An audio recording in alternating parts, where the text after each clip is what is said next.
एक व्यक्ती मेहनत मजुरी करून आपला घर खर्च चालवत असतो.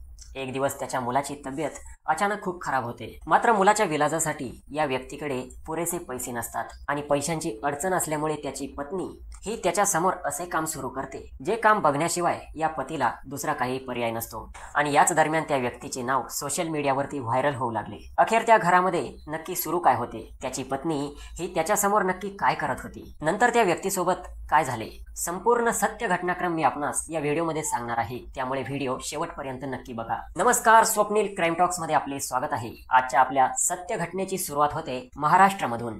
महाराष्ट्रामध्ये नांदेड जिल्हा आहे आणि याच जिल्ह्यामध्ये सिंदगी नावाचे एक गाव आहे. सिंदगीमध्ये राहणारा विनोद किशन भगत. विनोदचे लग्न 2003 मध्ये प्रियंका सोबत झाले होते आणि नंतर दोघांना 2 मुलेही झाले, एक मुलगा आणि एक मुलगी.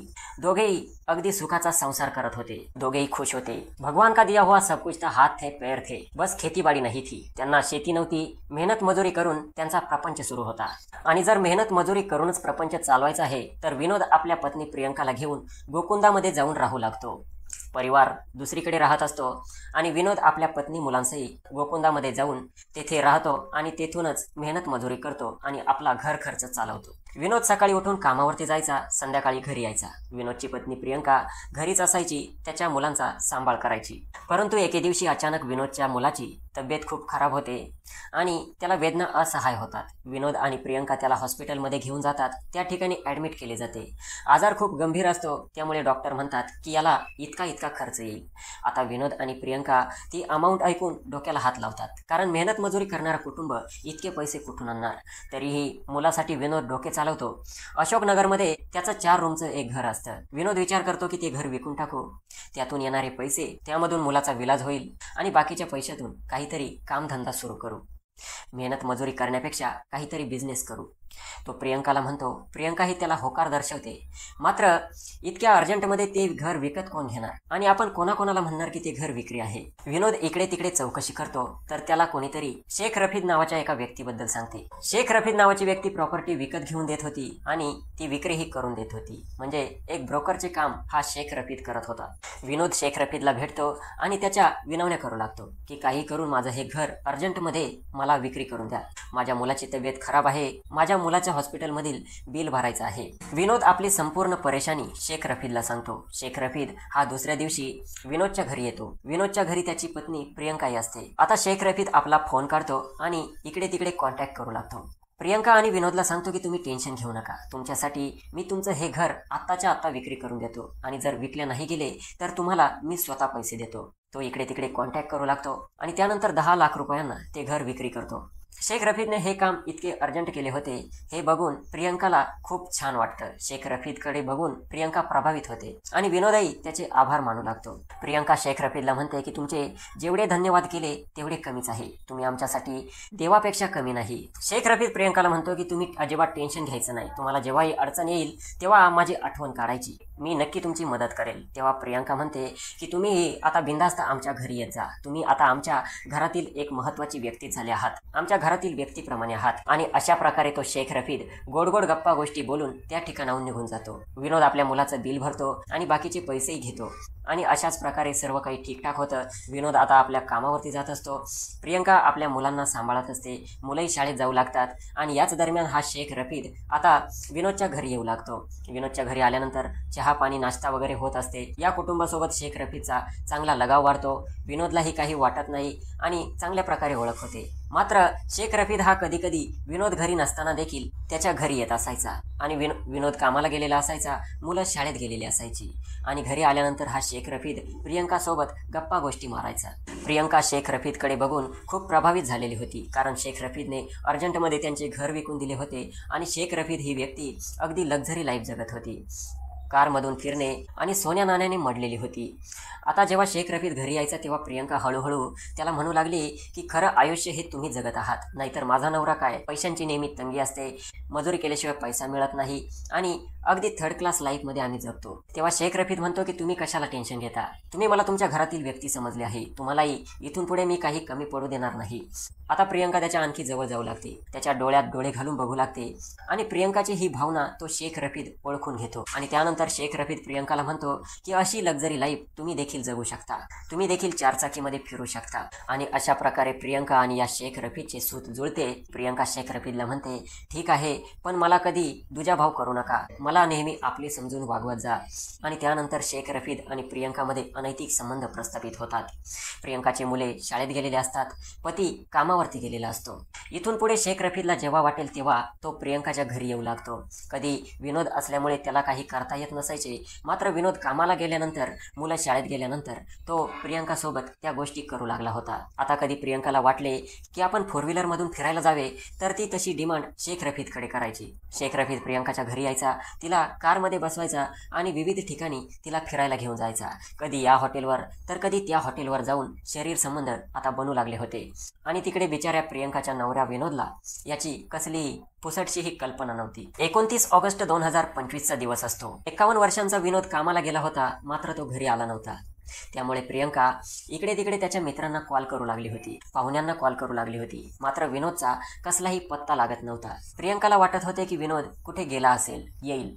मात्र 2-3 दिवस होऊन देखील विनोदचं काही नामोनिशाण प्रियंकाला लागत नव्हतं. 3 सप्टेंबर 2025 रोजी किनवट पोलीस स्टेशनमध्ये प्रियंका जाते आणि त्या ठिकाणी पोलीस निरीक्षक असतात अविनाश कुमार.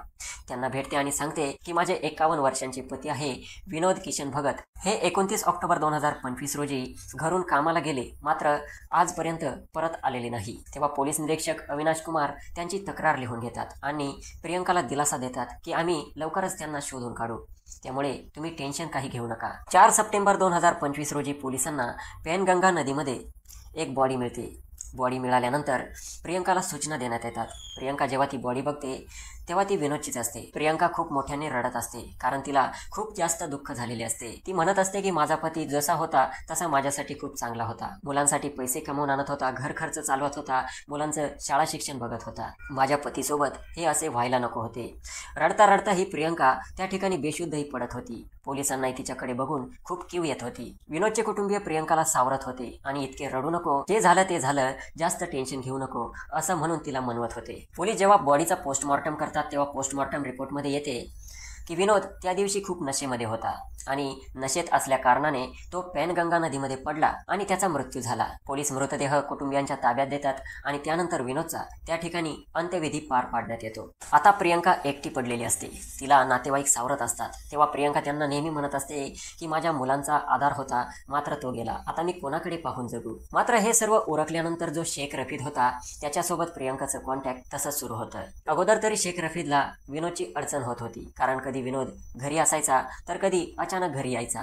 मात्र आता विनोद हे जग सोडून गेल्यामुळे शेख रफीद अगदी रात्री देखील प्रियंकाला भेटण्यासाठी येऊ लागला होता आणि रात्र तो प्रियंकासोबत तिच्या घरीच राहू लागला होता. आणि हीच गोष्ट विनोदच्या भावांपासून लपून राहिली नाही. विनोदच्या भावांना कुठून तरी समजलं की शेख रफीद नावाची एक व्यक्ती आहे, ती त्यांच्या वहिनीकडे रात्री येते आणि रात्रभर वहिनीच्या घरीच राहते. विनोदच्या भावाला हे सर्व बघून खूप संशय येऊ लागतो, वाईट वाटू लागतं आणि विनोदचा भाऊ हा पोलीस स्टेशनमध्ये जातो आणि पोलीस निरीक्षक अविनाश कुमार यांना सांगतो की माझ्या भावाचा जो नदीमध्ये पडून मृत्यू झाला आहे त्याबद्दल मला काहीतरी शंका आहे. माझ्या वहिनीचं आणि शेख रफीद नावाच्या व्यक्तीचं काहीतरी असावं आणि त्यांनीच काहीतरी माझ्या भावाचा घातपात केला असावा असा माझा संशय आहे. मात्र पोलीस त्या ठिकाणी विनोदच्या भावाला सांगतात की आम्ही विनोदचा पोस्टमॉर्टम केला आहे, तो त्या दिवशी खूप नशेमध्ये होता आणि नशेत असल्या कारणाने तो नदीत पडला असावा. मात्र तरी देखील विनोदच्या भावाने खूप आग्रह केला असता पोलिसांनी ही फाईल पुन्हा उचकवायची ठरवली आणि विनोदची पत्नी प्रियंकाची कॉल डिटेल्स काढण्यास सुरुवात केली. कॉल डिटेल्स काढली असता पोलिसांच्या लक्षात आलं की प्रियंकाचं बोलणं शेख रफीद नावाच्या व्यक्तीसोबत खूप होत असतं. ज्या दिवशी विनोदचा मृत्यू झाला त्या दिवशी देखील प्रियंका आणि शेख रफीदमध्ये खूप वेळ बोलणे झालेले आहेत आणि याच आधारावरती पोलीस प्रियंका आणि शेख रफीद नावाच्या त्या व्यक्तीला तिथून उचलतात आणि पोलीस स्टेशनला घेऊन येतात. पोलीस स्टेशनला घेऊन आल्यानंतर शेख रफीदला दुसऱ्या ठिकाणी आणि प्रियंकाला दुसऱ्या ठिकाणी घेऊन चौकशी सुरू करतात. शेख रफीदची तिकडे त्यांच्या पद्धतीने चौकशी सुरू असते आणि इकडे प्रियंकाची चौकशी सुरू असते.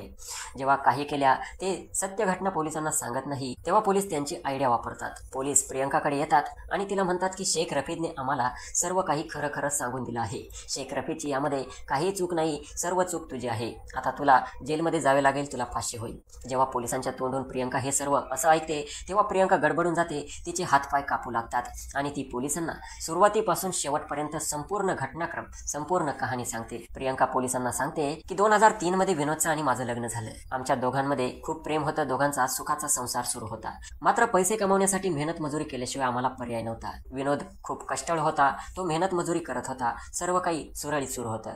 मात्र कधी आम्हाला कुठे फिरायला जायचं असलं तर आमच्याकडे मुबलक पैसे राहत नव्हते. आम्हाला आमचं मन मारून जगावं लागत होतं. आणि जेव्हा आमची ओळख शेख रफीद सोबत झाली, शेख रफीद ही व्यक्ती चांगली धनी व्यक्ती होती, 4 व्हीलरमध्ये फिरणारी व्यक्ती होती. त्या व्यक्तीकडे बघून मी प्रभावित झाले आणि तिच्या संपर्कात आले. आमच्या दोघांमध्ये शरीर संबंध सुरू झाले. जेव्हा मुलं शाळेत जायची, विनोद कामावरती जायचा, तेव्हा शेख रफीद माझ्याकडे यायचा. कधी आमच्या घरीच आम्ही संबंध बनवायचो, तर कधी शेख रफीद मला विविध ठिकाणी फिरायला घेऊन जायचा. विविध हॉटेलवरती आम्ही संबंध बनवायचो. मात्र एके दिवशी अचानक विनोद घरी आला होता आणि मी घरातून गायब होते. विनोद मला चौकीवर शोधत होता, मात्र मी त्याला सापडत नव्हते. आणि अचानक दुपारच्या वेळी शेख रफीदची कार त्याच्या घरापुढे येऊन थांबली. विनोदने बघितले तर त्याची पत्नी शेख रफीदच्या कारमधून खाली उतरत होती.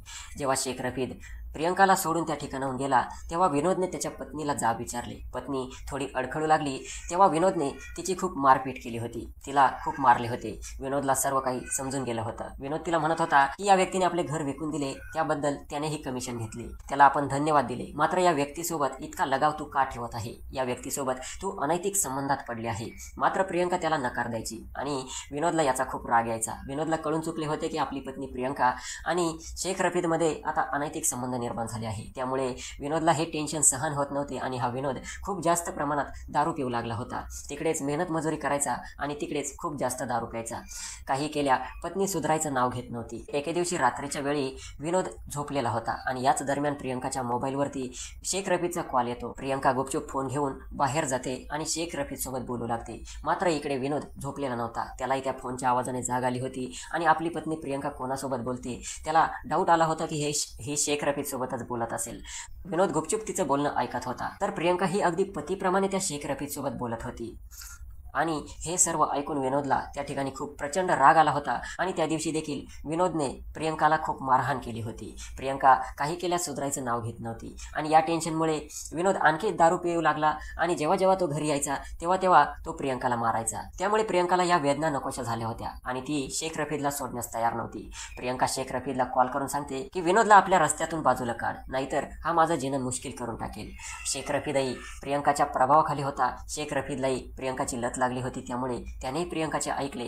प्रियंका आणि शेख रफीदच्या प्लॅननुसार 29 ऑगस्ट 2025 रोजी शेख रफीद हा विनोदच्या घरी येतो आणि त्यांच्यासोबत गोड गोड गप्पा गोष्टी करू लागतो. विनोद अजूनपर्यंत शेख रफीदला एक शब्दही बोललेला नव्हता, कारण त्याला वाटत होते की यामध्ये त्याच्या पत्नीची जास्त चूक आहे. बाहेरच्या व्यक्तीला दोष देऊन काय उपयोग. शेख रफीद हा त्याच्यासोबत अगदी प्रेमळ बोलू लागतो आणि त्याला सांगतो की चला आज आपण फिरायला जाऊ. आणि त्यानंतर शेख रफीद हा विनोदला आपल्या कारमध्ये बसवून घेतो. मराठवाडा आणि विदर्भाला जोडलेली पेनगंगा नदी आहे आणि त्या नदीजवळ खरबी नावाचा एक पूल आहे. त्या खरबी पुलावरती जातो आणि त्या ठिकाणी शेख रफीद हा विनोदला खूप दारू पाजतो. विनोदही त्या ठिकाणी खूप जास्त दारू पितो, कारण त्याला अगोदरच पत्नीचं टेन्शन असते आणि त्याला आता त्या पत्नीमुळे दारूची खूप जास्त सवय झालेली असते. जेव्हा विनोद जास्त नशेमध्ये जातो त्याला काही सुचत नाही. याचाच फायदा हा शेख रफीद घेतो आणि त्या खरबी पुलावरून शेख रफीद विनोदला धक्का देतो. विनोद नशेच्या हालातमध्ये पाण्यात पडतो आणि पाण्यात पडून विनोदचा त्या ठिकाणी दुर्दैवी मृत्यू होतो. मेन बात म्हणजे ही सर्व गोष्ट विनोदची पत्नी प्रियंका गुपचूप बघत असते आणि या सर्व गोष्टीचा ती आनंद घेत असते. ती सुटकेचा निश्वास सोडत असते. तिला वाटत असते की आता आपल्या रस्त्यात येणारा काटा कायमचा निघून गेला. शेख रफीद आणि मी आता वाटेल तेव्हा वाटेल तिथे भेटू शकतो आणि वाटेल ते करू शकतो. यानंतर पोलीस शेख रफीद आणि प्रियंका विरुद्ध गंभीर कलमांतर्गत गुन्हा दाखल करतात. 15 ऑक्टोबर 2025 रोजी त्यांना लॉकअपमध्ये टाकतात. 29 ऑगस्ट 2025 ला हे प्रकरण घडले होते आणि 15 ऑक्टोबरला गुन्हेगार पकडले गेले होते. त्यामुळेच म्हणतात की चुकीचे काम कितीही परफेक्ट करा, मात्र ते पकडल्याशिवाय जात नाही, लोकांच्या नजरेत आल्याशिवाय राहत नाही. एक दिवस गुन्हेगाराचा खरा चेहरा सर्वांसमोर येतोच आणि तो 4 भिंतींच्या आतमध्ये जातोच. आपल्या कर्मानुसार, कृत्यानुसार आपल्याला योग्य ती शिक्षा ही होतच असते. त्यामुळे मी नेहमी म्हणत असतो, अनैतिक संबंध टाळा आणि आपल्या सुखी जीवनाची सुरुवात करा. मित्रांनो, या व्हिडिओचा माझा उद्देश कोणाच्या भावना दुखावण्याचा किंवा अश्लीलतेचा प्रसार करणे नाही, तर सत्य घटना आपल्यापर्यंत पोहोचवणे आणि यापासून आपणास जागरूक करणे आहे. समाजात अशा घटना घडतात, त्यामुळे सजग